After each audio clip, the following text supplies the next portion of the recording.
guest today is Stephen Chung. Stephen is an award-winning cinematographer with over 20 years of experience in moving images. His photography evolved into cinematography, and its earliest credits were music videos for artists such as Feist, Broken Social Scene, Do Make Say Think, Buck 65, and Blue Rodeo, forming relationships with the musicians that continue to this day.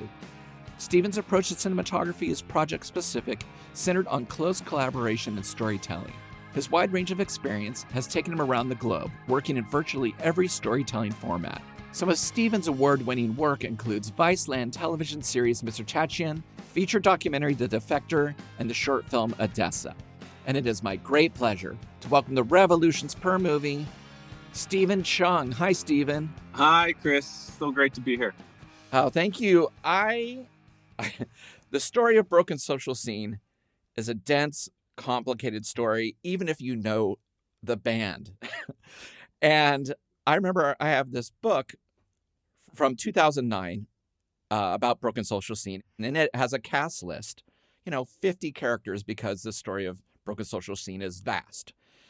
And in it, it says, Stephen Chung, you're one of the cast members in it. And it says, is a Toronto-based photographer and videographer who filmed many of Broken Social Scene's early gigs. He's currently working on a Broken Social Scene documentary. Cut to your film. It's finally coming out. I'm like, cool, this guy's made his film.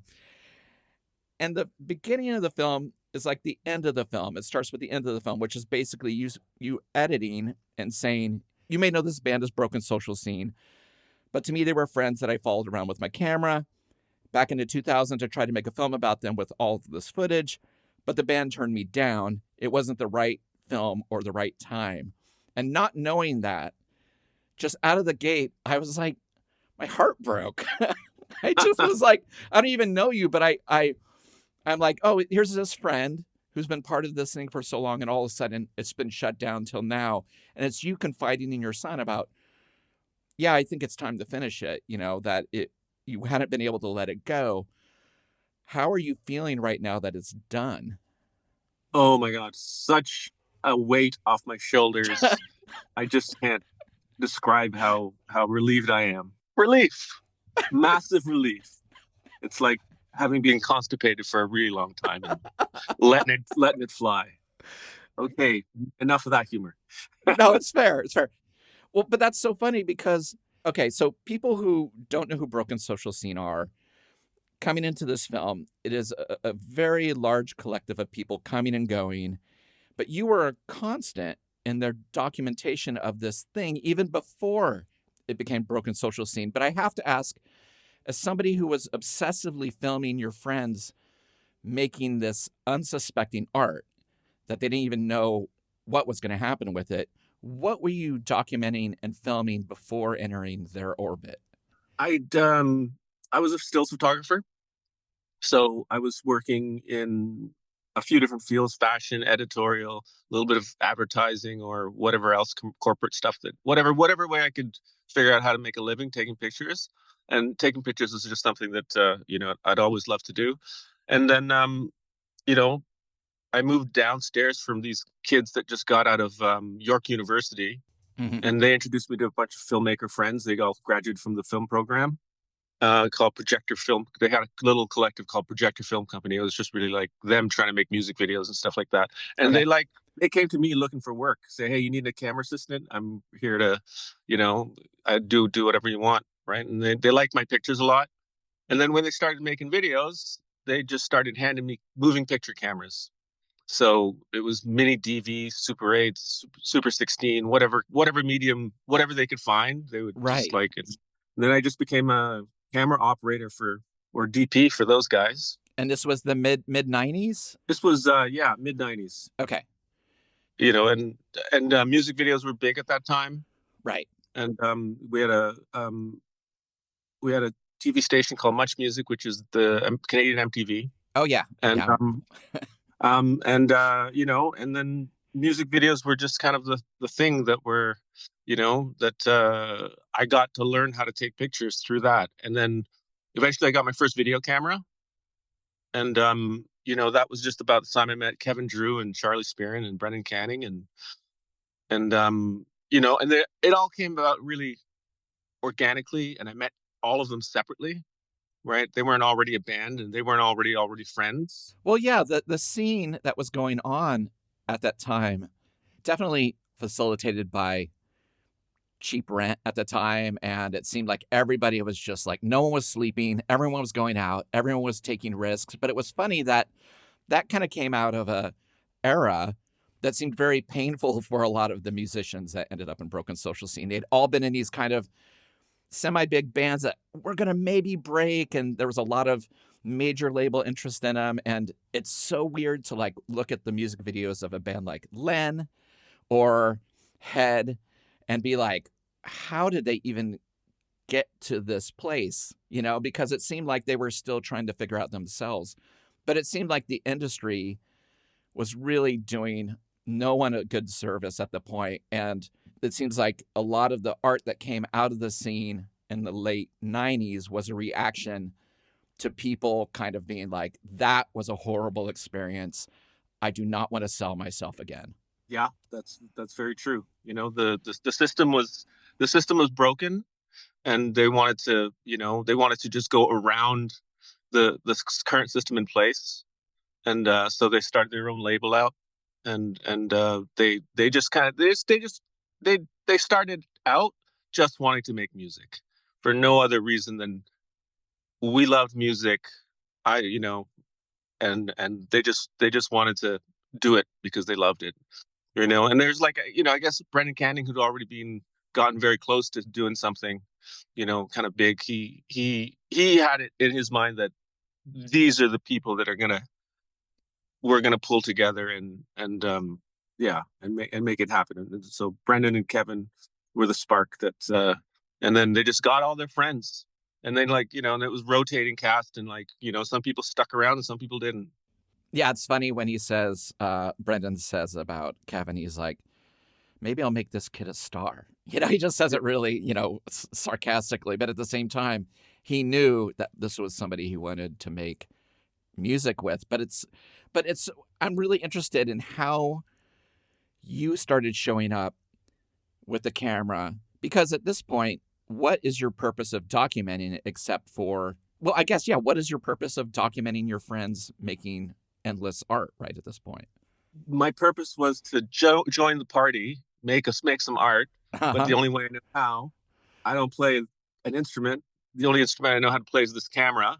So, I'm gonna hang out and just be with you guys. And really, it was like, the formative years of learning how to become a cinematographer and be there without, you know, interrupting what they're doing. So it was a wonderful experience.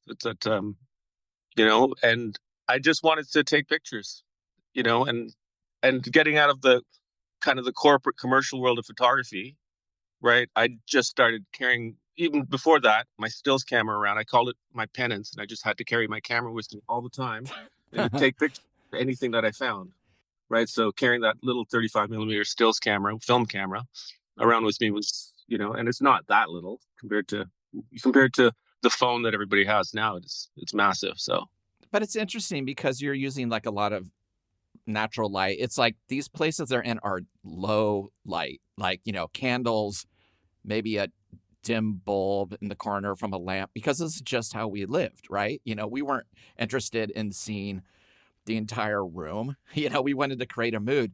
It feels like that type of camera at the time, which was still, it's not where we're at today in terms of, how much information you can take into it and have it land on whatever was recording it, really fit kind of like also the musical aesthetic of what was going on. yeah, I mean, the process for me was, I would just try and get as good of a quality image as I could with the gear I had, and fortunately, you know, I didn't mind it if the picture was all blurry because you had to shoot it at a lower shutter speed. Right. You shoot, if you don't have enough light, just drop the shutter speed to an eighth of a second, and then boom, you have got enough light to make it work. And for me, even in my still photography, I didn't like pictures that were too sharp. I hated flash photography because it was just like so crisp and so hyper real, right? And I always loved more. expressionistic art. So, the blurriness and the non-clarity was always something that I kind of was drawn to. But you're documenting your friends before they are calling themselves Broken Social Scene. Hmm.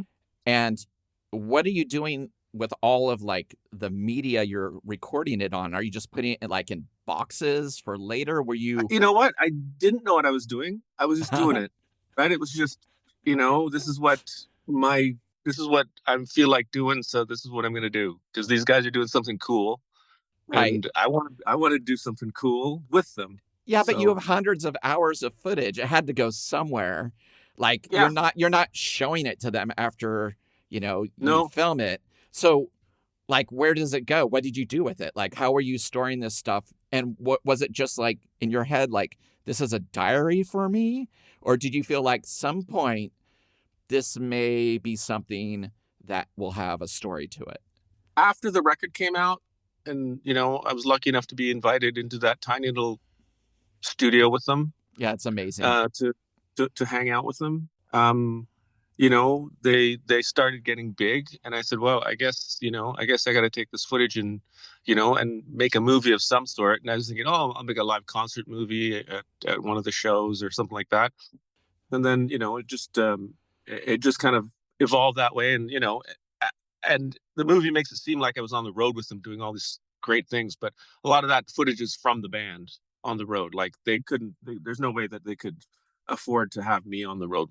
But this is the beginning of people cheaply being able to be like, I have a family member that has this camera, I can borrow it, and we can just constantly film out the window at every rest stop, sound check, ill attended shows, over attended shows. Like it Yeah, was the beginning of that. And it's really shaped, obviously, how stories have been told about bands from a certain era onward that, you used to be able to be like, oh, yeah, this show was incredible. And it would be like a still photograph or just a talking head. But yeah, now, pretty much history now allows it to be like, yeah, somebody in the crowd was filming these moments at all times.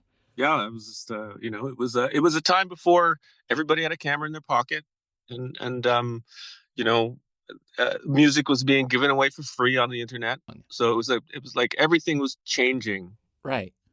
One thing I really did love in the film that made me understand you is Kevin is talking to you in a newer interview that you're doing. He said you had a hard time communicating, expressing. You were the poster child for you were never alone when you listened to music. Did you agree with that? It's true, absolutely. I'm a immigrant kid, grew up in an Asian family with, like, very stoic Asian dad, and that's like the example for what it is to be a person in this world. So that's like emotions and expressions didn't come easily with to me, especially verbally. But I would express myself with my camera, and yeah. So that was just was something I was compelled to do. I connected with all those guys through music first, right? Before the band came together. So Charlie, I met in a night in a little bar when his band Do Make Say Think was jamming out, and I just loved them. I said, "Who are you guys?" So I know we're again, and I just kept, and this is all the Toronto milieu. So it's like we're just like walking around listening to music all the time, and we all had commonality, and that's the shared love of music is what kind of brought us all together. Is there something in the Canadian air that makes people want to start bands that have multitudes of people? I'm talking like Superconductor, who I saw early on, who eventually became, the New Pornographers, but they like had so many band members they could do a pyramid on stage with 9 or 10 members, all Yeah, having their guitars on. There was the American Flag. There's just all these bands that I felt like were, Godspeed, like collective mindset. Do you hmm, have a sense of why that felt like the thing to do in Canada at that point to have these like communal larger based bands? I don't know why. I just know Social Scene was just a collection of friends, and they just collected friends from here, and and they said, oh, so and so is very talented. Let's fucking get him out and sing a track with us. Let's hang out and make music, and they just collected people, and then the collection just kept growing and growing and spiraling outward. So But that also comes with its own challenges in terms of people who care too much, people who are not caring enough. There's a scene in it where somebody's like wanting to leave for a bit and they're like, we got to practice. Like those dynamics do come up. People falling in love with each other, people falling out of love, people getting careers in other bands.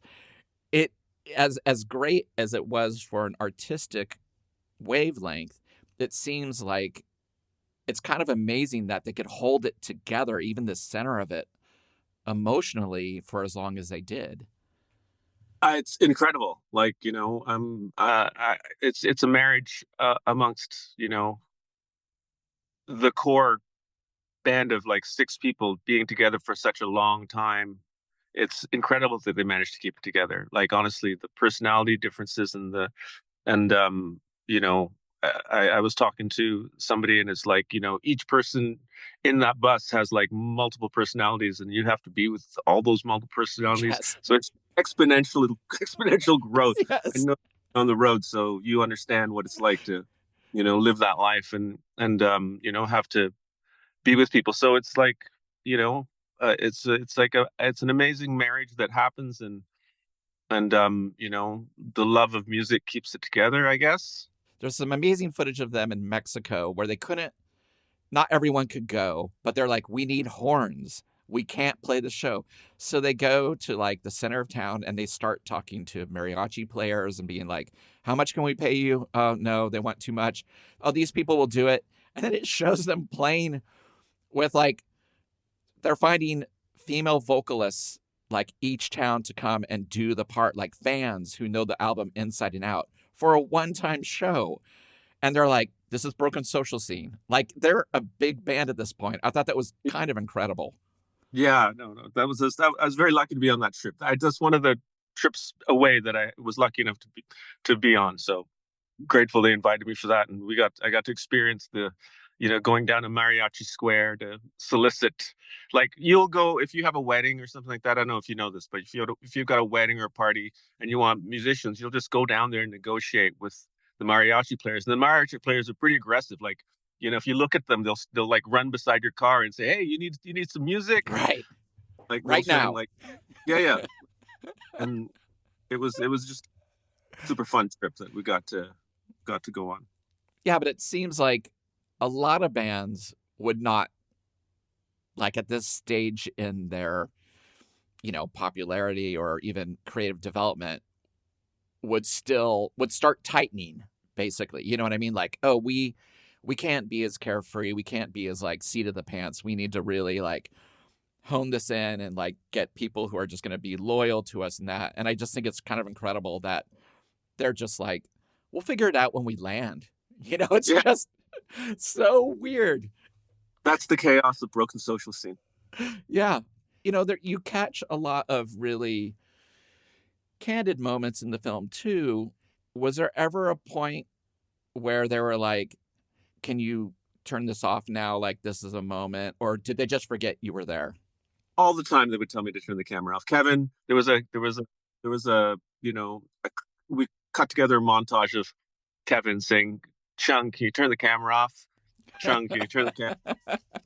And it went on quite a while. So it was like, but and then maybe I would, maybe I wouldn't, but I just maybe sink a little deeper into the background, and they'd continue to do whatever they were doing, playing their music, and I would just kind of trying to disappear into the woodwork.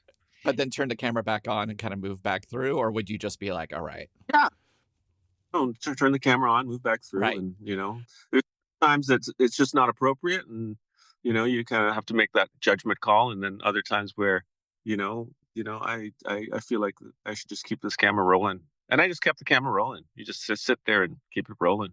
Earlier, you were talking about being in this tiny studio, where really they're for their second album. they're just trying to figure it out in the studio, and they have this amazing producer, Dave Neufeld is his name, is that right? Yeah. Kind of throwing ideas at them, but it's really funny. There's one point where they're doing a song called the Dinosaur Jr. song, and it is so textbook Dinosaur Jr. Like, you're like, oh, once you said that, I can't unhear it. And they finish it, and they're like, oh, that's kind of cool. And then someone's like, I think Dave's like, what's that 2-string thing you're doing on the guitar? Do that. And then they start adding the bass, and it like just magically starts becoming almost crimes. Like this really generic Dinosaur Jr. song, you captured them really becoming broken social scene for real at that moment. Yeah. And it's incredible that very few people get to see a band become themselves. And I just think it's amazing that you captured that. It was a privilege to be in there for that moment, you know, and that and many other moments. But at that moment where you like, this sounds different, like they're onto something. I mean, they're so excited. I'm only assuming that you were caught up in that too. Oh, yeah. No, we had, you know, in that studio, there's just like, you know, when you just feel it kind of come together and you're just like, yeah, that's a banger, right? There's just nothing, no two ways about it. Yeah, and they run down, they're like, get Leslie in here, get Leslie Feist to sing something. And then they're like, let's add, you know, some sax to it. And it's just like, it just really is kind of fascinating to see them starting to just work quickly and excitedly. Again, it's really rare that a film captures something like that. How did you remember all this stuff that you had to whittle through? Like, how did you do that process for this film? Well, we did a cut in 2007, so Right. we had digitized everything, watched everything at that point. And then, you know, once you sit down and watch it with, especially with, you know, my partner, Andrew Menzies, who's executive producer and writer on this film, and Stuart Berman, who wrote the book that you speak of, This Book is Broken. Just our three minds met together every Thursday for a year, and we watched all my footage. Right. And then and digitized it all. And then we got an editor, and they cobbled something together for us. But it was just like, so once you captured it, you kind of, if it's something special really happened, you kind of have that burnt into your memory. But, you know, then when you watch back to all the footage, you get to pick up all those little moments that are just like little magic moments where, you know, that Dave Neufeld says, play that riff again, you know? Well, I wanted to ask you about the music videos you made too, because that's where I first heard Broken Social Scene, was seeing the music video for Cause Equals Time. I was, believe, in Ohio recording with Guided by Voices. I hadn't watched a music video in a long time, you know, but it came on, and it just, even before I could remember the song, I just remember the visuals of it with the gas masks and the bags over the heads and golf carts kind of riding around in the background and sloganism and a pool. And then it was like I had to track down the song to be like, which one was this again? Because I had no context. Did you come up with the concept for that video, or what was your collaboration with that? I was basically the camera person, and that's all Kevin Drew. Okay. Kevin Drew is a fantastic mind, and he's a great visionary. He's an excellent director, and you know, he's gonna make some movies one day. Yeah. That you'll probably talk about on the show. So, but all Kevin Drew's vision is like, we want anonymity, right? We, you know, fame is like, you know, is not, we're not in this for the money or the, you know, or the glory. We just want to make music. So let's put some paper bags over our heads. Nobody can see who we are for our first video. It's really striking and really well done. But I just had to wonder, because the Almost Crimes video too is also like silhouette. You don't get a sense of who these people are. There's like 10 people kind of just rocking out with bags over their heads or in silhouette. And I there's a part of me that was wondering if Kevin knew that, like, well, this way, if people buy the record or come to see us live, they're not like, where's that person? That's a different bass player. That's a different singer. Like we're going to keep this vague so that we can switch things out, which were happening at quite a rapid point at this point. Yeah, that's a great A great point. I never thought that, but I don't think I mind. I think it was just more like, he just has this vision of what, that particular song is all about, you know, a cult. So, the cult of music and the cult of rock and roll. I don't know, but you'll have to talk to him about the nuances that he was going at, which I don't even think he would necessarily know at the time. I'm Right. pretty sure he could articulate that now, much like when you write lyrics, you don't really know what they mean until after it's written and you've sung it 1,000 times, Yeah. maybe, Yeah. right? Before you realize what we're trying to say. Yeah, I love that he's trying to convince the band members to put the bags on their heads, and some of them are like, "I'm claustrophobic, like, I'm not gonna do well with this at all." But they all seem to give it a go, and I was like, maybe some of the people aren't even in the video. Like, he could just be like, "Who wants to show up?" and just like Oh, rock out. yeah, just a bunch of friends, bunch of friends. Like we get the gaffer in there, and we Right. get like the dog and whoever else wants to show up. We just had a big party, and that was all shot in Kevin's backyard, right? Oh, He wow. had at the time he had a big his parents had a big house, and he didn't tell his dad about it. Like some people go away and they throw a big party in their parents' backyard or parents' house. We shot a giant music video for them. That's what. And then Kevin's dad came and was, yeah, we shot a little music video here while you're away, and his brother ratted him out and said, little music video. Right. Well, at this Yeah. point, it's so funny. They put out 1,000 copies of this record, which I remember at the time, like, if you could sell 1,000 copies, you were good. You were like, we got rid of them all. Like, thank God they're not in our house. But it's Yeah. such a naive, innocent look at like what the album became and how they had to create their own label and basically build their own structure to, you know, make this music get out of like more than 1,000 people's hands. That part to me just seems like I don't know, maybe it was a reaction to them being like, like we just don't trust what we had in the past with all of our major label situations. But the fact that like a band is also like, we're going to start a label, that's a lot of weight for someone to take on. They co-released it with another label in the very very beginning. I think they had it in mind to come up with some, their own, to put it out themselves, but they just didn't have the pieces in place. So when they made that record, they knew everybody felt really good about it. So, they combined it with another label, and then after it sold out, they said, okay, I guess we better rethink this, and we're just going to do it ourselves. Right. Because if there's, 17 people playing on the record and you have 20 friends, that's going to sell out.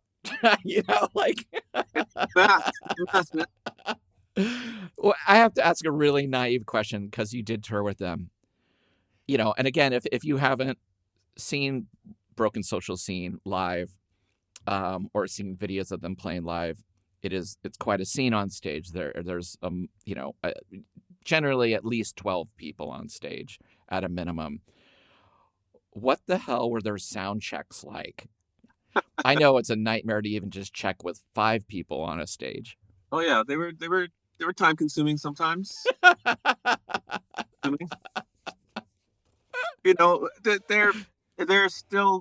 They're all amazing musicians, super professional, and everybody just cared. So they did everything they could to make it sound as good as they could, right? And and hopefully they had people who toured with them who did sound, so that they could keep it consistent, right?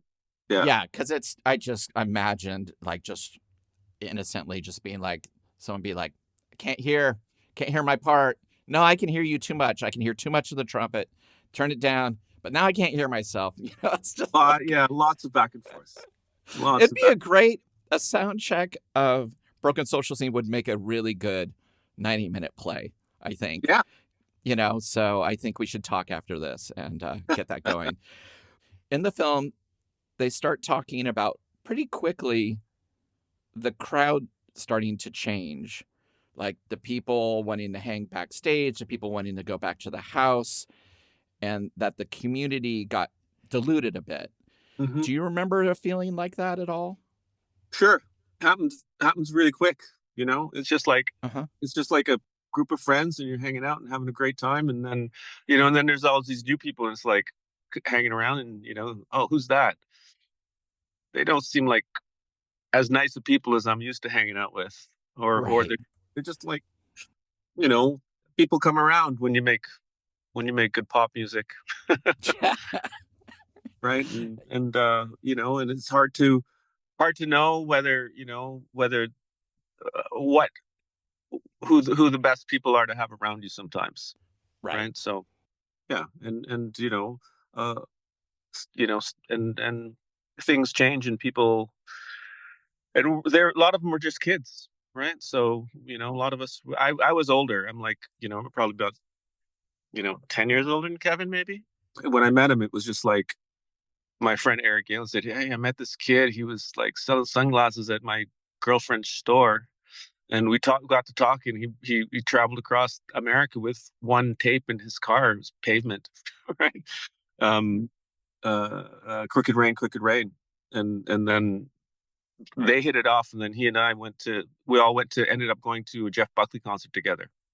And then I just kept seeing Kevin around town, all these parties, and late nights, and we just became close friends and listened to music. That's all we did. Listen to music. Wherever we did, wherever we went, there was music on, and and it was such a great time for music as well, because it was coming out of the electronica scene that I'd like being super into new wave and all the stuff that was coming out, and alternative music at the time, and then I discovered electronic music and got kind of deep into that culture. Not super deep, but I had I had my time at raves and dance parties, and that was and it was huge back then. And then people started combining the electronic music and the indie rock, and like bands like Stereolab were coming out, Right. and uh, and Tortoise, and amazing, just amazing music was happening, and we loved it all, like everything from the Dirty Three to Dinosaur Jr. and anything in between. So it was just like the love of music, super powerful. I think I want to make a film about how the power of music. I don't know how to describe it, but maybe that's part of the journey in making the film. But what about when you show your first version of the film? Was it they weren't ready for it at the time? You weren't ready for it? What was so different about this first version of the film that they were like, this will not see the light of day? I guess it was the first version. It's they just come off. They were still peaking at that point, right? They were Hmm. just like, maybe they were still just still playing really big venues, and there was so much stuff going on around them that I just felt like they didn't feel like it was the right time for this to come out, and for whatever reason, you know whatever was going on within the band, that band dynamic was really, really, um it was too much of a strain on the band to have yet another. And there had been another movie that another Canadian filmmaker made that kind of came out, and it didn't and it kind of tossed the band into a little bit of a um gave them a bad taste in their mouth. Right. I say so. To do it again, it was just not the right time, and they were right. It's better to have this, because they were like, I don't know. It's just better to look back for a little longer. There wasn't enough distance between that point in time, and they did, and that's not the reason they kiboshed that cut. It was just, it was. But I'm happy they did it in the end, I guess. But yeah, devastating. Yeah. No, that's really hard.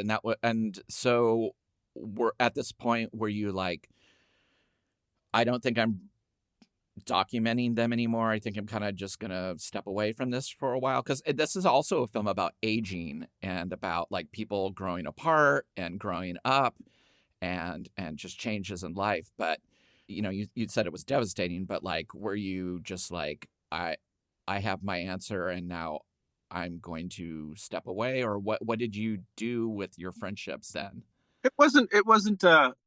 It certainly put a little strain on some of those relationships, but it wasn't anything that I just kind of was, you know, I had to just sit back and whatever. It's their band, it's their music, right? I didn't have a choice in the matter. So, um, but I was living my life. I had two kids. Right. You make, you can't hang out with rock and roll stars and, all day, shooting stuff for no money, right? Right. It's like, no, Well, you can, but your kids may not talk to you anymore. So. exactly, exactly. As it turns out, I was an absentee DOP dad anyways. So, Right.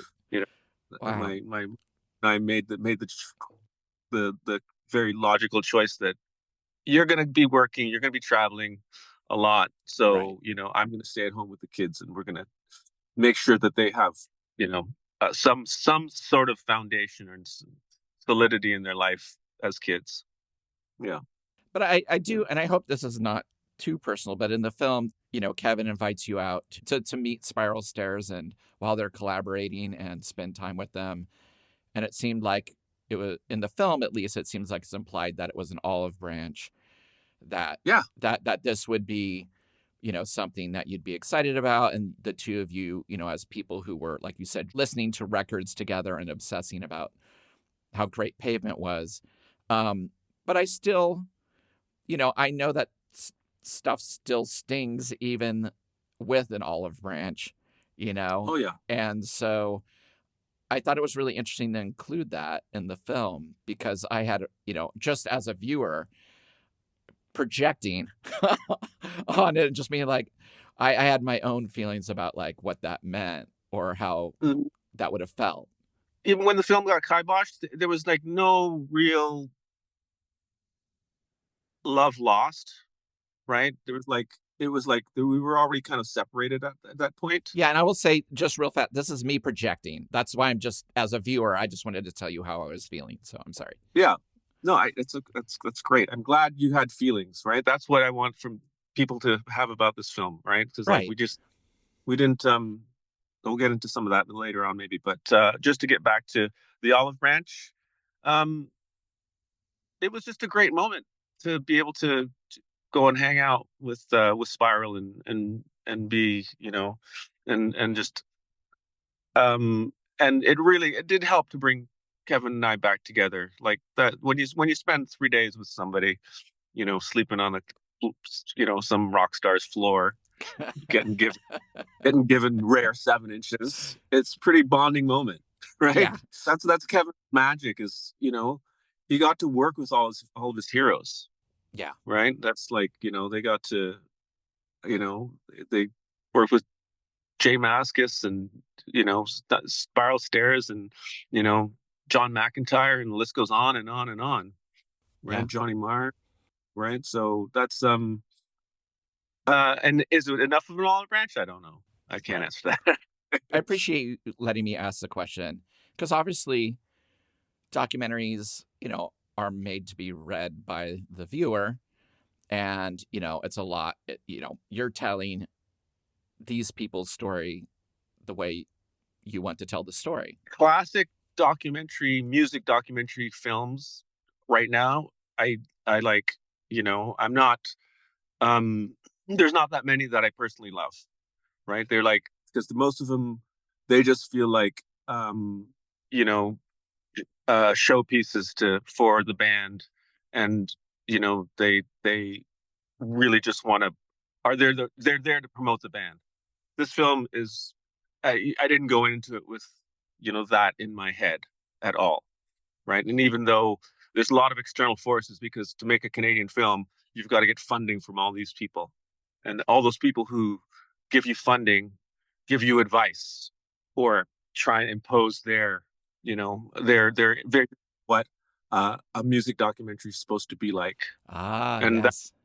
that's something that with the people kept me on the righteous path, and we didn't bring celebrity voices into it. We didn't bring, because we could have gotten Cillian Murphy or Meryl Streep to say, "Oh yeah, they're a great band," Right. right? A lot of money to fly to wherever they are to do an interview with them, Right. right?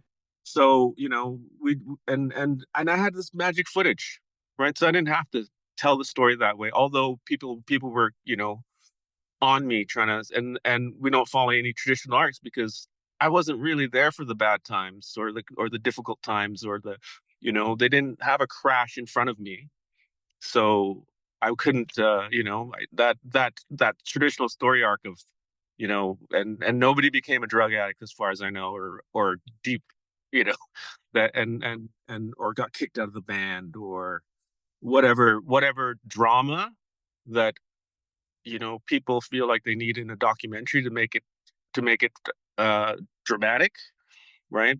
We we didn't really feel like the need to go there, right? There's lots of drama, there's the love affairs, there's lots of things that we could have talked about, but we chose not to because this film for me is about just you know friendship and music and you know creativity. So that's what and just a magic moment where lightning struck, and these guys made some profoundly good records. I guess in one way, the stuff where you guys are looking back and talking in new interviews and being really honest about, you know, where you were, where people are now, couldn't have happened in that first cut. Um, and some of those scenes with you and the band members are some of my favorites because they're just really, they're a pretty honest band. Like they do not sugarcoat how things are going down, what they're feeling, what they thought, and the highs and lows of it. And so it seemed like a pretty amazing chance to capture where people were at and having them be able to really crystallize the past in kind of a fantastical way. Oh, well, I'm glad you think that. Yeah. There's moments where there's an editing technique that I haven't really seen where it's, I don't know how many images I'm looking at on a screen at one time. Yeah. Like 14. Like, again, like the band, there's a lot going on and there's a lot of personalities in each realm of the space of the screen. I've always loved split screen and collage, and so that's been something that's always been inspiring to me. I kind of knew that when I shot that first concert that I thought, okay, well, maybe I'll make a concert movie with these guys, right? I'd take my mini DV camera and I'd shoot it vertically. So the way you told me to flip my phone around, right? I always start horizontally, by the way. Yeah, I always knew that I was going to take as many usable pictures because I want to see what everybody's doing. I just don't want to see one frame. I want to see Yeah. what everybody's doing. And so from in like 19 or like 2023 or whenever we shot that show, I knew that I was gonna make it a collage. It's really cool. Oh, thanks, man. And it's like, and not a lot of people talk about the craftsmanship of the film. They talk about the emotional the emotional parts of it, and the band. Again, I've owned a video store and I have a podcast about music documentaries. And I was like, I haven't seen that. As somebody who went to film school and was in love with editing, I just was like, oh, this seems like a logistical nightmare to keep track of. How did you sync all that up? How did you know what was going to go visually with the weight here, there? Oh, the syncing was the worst part, man. The syncing, because back then it was like just borrowed mini DV cameras.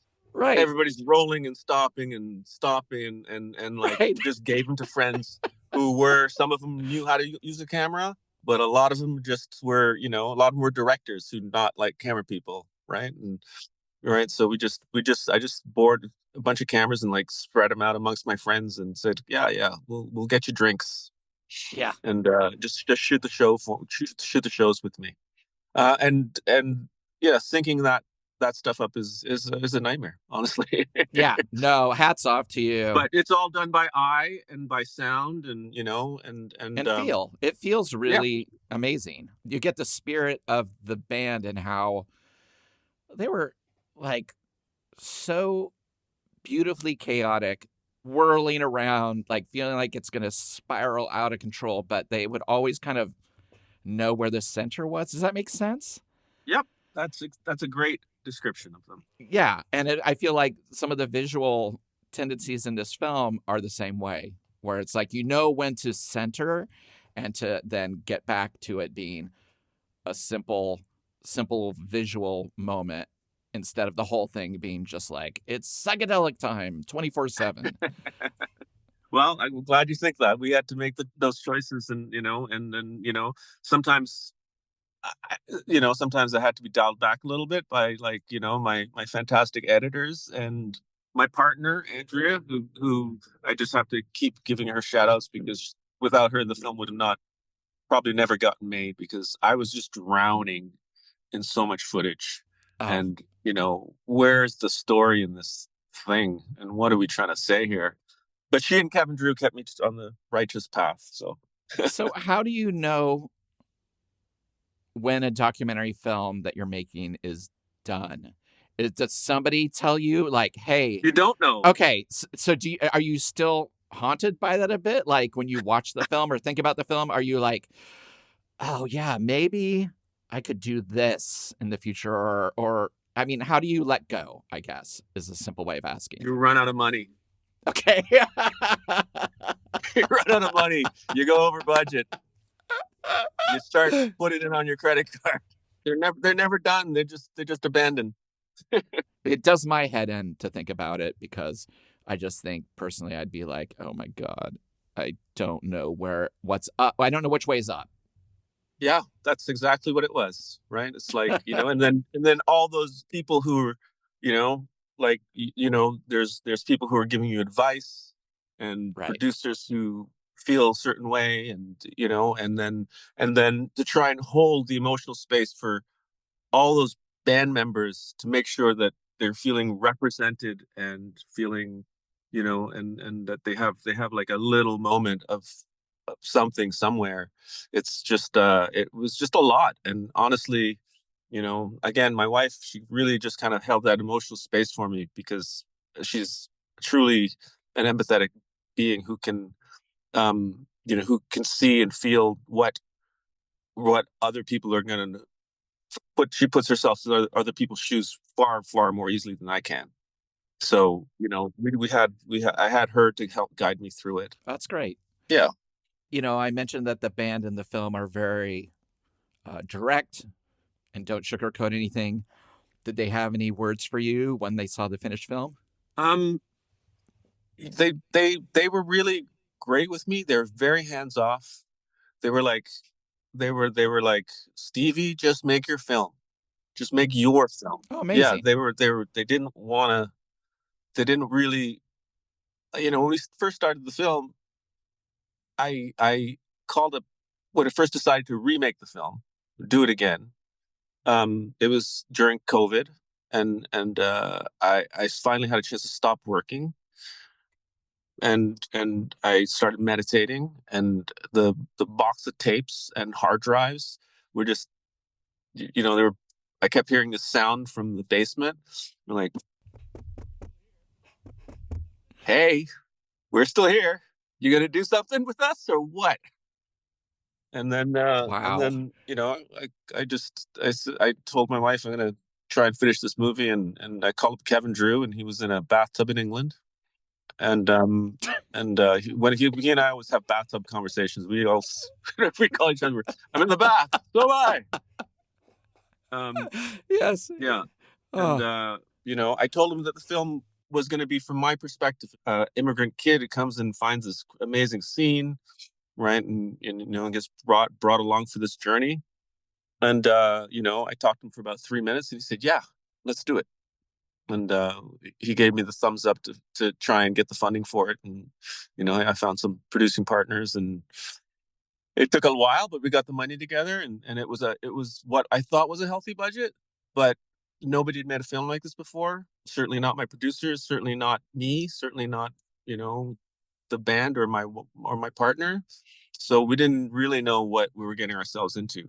And it was a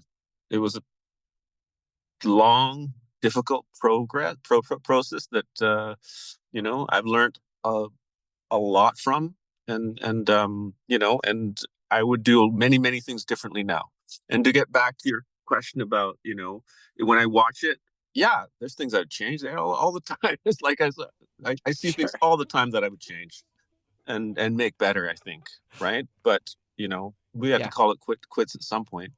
So the film is what it is. But I would love to, at some point, do a Brian Eno on this thing and make a film that evolves and changes. I when I saw Eno at the hot dog cinema here, right? I went up I went up to the filmmakers and said, "You guys did it. You guys have taken filmmaking to the next level." Really, like, and I've only actually seen it once. So I'm done to Oh, see I it. saw it twice. Yeah, and how different was it? I would say it was 60% different. There are things that I've talked to people that the part about him discovering doo-wop Mm-hmm. or him talking at the end of the film, um, there are things that kind of just are evergreen, Mm-hmm. and then things that kind of switch out. But when I first saw it, he had the machine there, Mm-hmm. and the director said, I think his name's Gary. Yeah. He said, "I don't know what's going on, but the machine has a real anti-Devo bias right now." He's like, "The last 4 times I've screened it, there's been no Devo footage in it. And I've yet to see any Devo footage in it when I've seen it." But even without knowing that it is an elastic, ever-changing film, just the first time through, if it had been like, this is an Eno documentary, it was very satisfying. It's like they know when to change it up, when, what matters, how things tie together. It never felt jarring. Does that make sense? I totally agree. I felt like, only seen it once, I but being a Brian Eno geek, that I was, I loved it. And I just loved the idea that I could watch it again and it would be different. Yeah. So, there's that, as much as I'm finished with this film, that, if there was a 20th anniversary of it, I would maybe cobble it together and cut all those scenes that were kind of cut out and remix it somehow. I think that's like, that's something that, only the super geeks would be into, but Well, you know, music documentaries are interesting because they cannot satisfy everyone. So, like, for instance, I think some people who might go see Pavements may be like, oh, like, I don't really, this isn't a traditional documentary. I'm not getting to know about, like, where Mark Eibold went to school, and like, right. what is it, like, it's not that kind of film. And I just think Mm-hmm. music documentaries are really weird that way. I'll find people like the Sparks documentary. Some people loved it. Other people were like, I hated it. It was all talking heads, Yeah. And other people were like, oh, I finally got to see all this footage. And they talked about every single record, Yeah.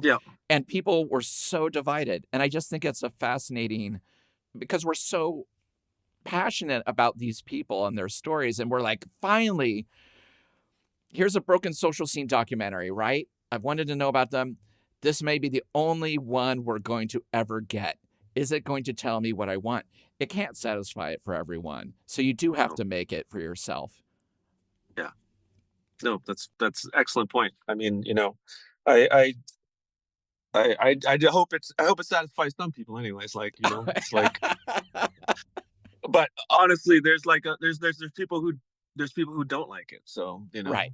Well, again, I think you did an incredible job. This is a really hard documentary to make about a band that is hard to, even after reading books and seeing them live and watching your documentary, they're a band that like wiggles out from under your finger when you think you've got them figured out, right? Yeah, absolutely. And the fact that they were invested in the film. They appear in it. They talk. They're very open. The fact that you were there before it started as friends, and then you're here now where they're like, yeah, make your film. Make it from your point of view. It's really beautiful, Stephen, and you should be really proud of that. Oh, thank you so much. I really mean, thank you. That means a lot to me. Stephen, thank you so much for joining me today again. Heartfelt congrats to you. I know how much work this was and how personal it was for you and how long. I mean, this is 30 years plus of documentation and friendship that you've put into this thing. Is that right? 30 years? Am I wrong? 30 years? A little less than 30, but I guess I started. Can I say 40? Rolling cameras in 1998. Whatever. Do the math on that one. Exactly. Yeah, 27. Yeah. I'm bad with math, people. Okay, give me a break. Me too. But at the end of every episode, that's the same question, but I tailor it depending on what we're talking about. So on a scale from 2 friends being in a band being the lowest to 23 friends being in a band being the highest, how many friends in a band would you give Your Life with Broken Social Scene and It's All Gonna Break, your film? Wow. Yeah. I'm gonna have to go like up there, but not all the way there. I think I like the number 17. The right answer is 19 friends. I'm sorry, as you can see here. Oh, okay. You're 2 less, but you're really close. 17 is totally fair. I'm going to allow it. 17 friends in a band. And why 17? Because it's a 1 and a 7, which makes 8. And 8's good luck in Chinese. And it's a infinity flipped on its side. Perfect. Yeah, so it's infinity is the answer with a 17. And I'm striking my previous answer. It was a test. He's right. 17 is the correct number of friends in a band that you need. Stephen, so good to see you. Really nice to meet you. Thanks for taking the time today. Oh, such a pleasure. Thank you so much. Thank you for listening to Revolutions Per Movie. We release new episodes every Thursday on your favorite podcast app and additional bonus episodes every Sunday on our Patreon. The show is a completely independent affair, so the best way to support the show is through our Patreon at patreon.com/revolutionspermovie, where you can get weekly bonus episodes and shows, exclusive limited edition flexi discs and records and CDs featuring guests that have appeared on the show, and other exclusive goods sent to you just for joining. You can follow us on social media at Revolutions Per Movie and also find out more information about our various guests in the episode show notes. Thanks again, and we'll see you next week. Bye!